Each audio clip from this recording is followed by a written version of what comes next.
घाघरा अगर से मंगवा दो आकाश स्टूडियो महाराजगंज।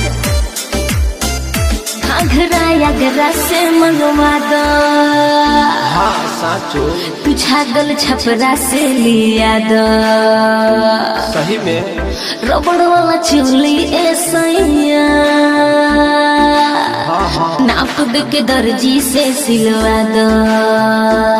बुझाते बा पिन्ही के टॉप लगनी हॉट मोर गोदरल बाजवानी हो आव रानी बहिया में धली धके हऊ कमवा गली कि भरती हऊ दम पानी हो पजरिया सटय रानी हो कि भरती हऊ दम पानी हो पजरिया सटय रानी हो। presented by Suraj Surya।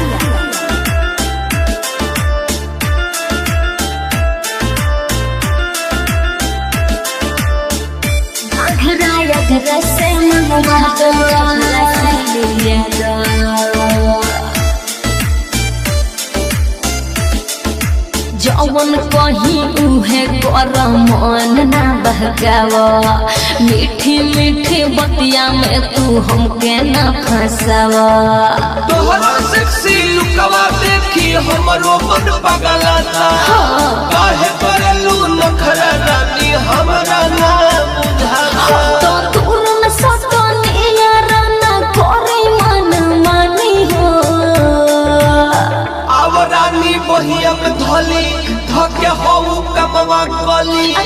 कि भरती हऊ दम पानी हो पजरिया सटय रानी हो कि भरती हऊ दम पानी हो पजरिया सटय रानी हो।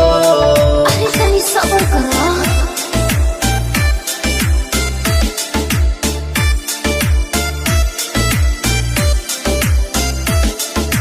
राइटर संजार अपन रहन लो सुधार मान जकुंदन सिंह नहीं तो हो जाई बिगाड़ नेहा राहुल कोहिया में तो हके दवाई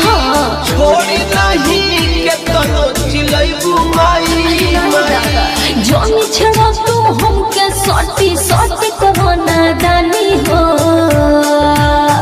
आव रानी बहिया में धली धके हऊ कमवा गली कि भरती हऊ दम पानी हो पजरिया सटय रानी हो कि भरती हऊ दम पानी हो पजरिया सटय रानी हो। अरे तनी सब्र करो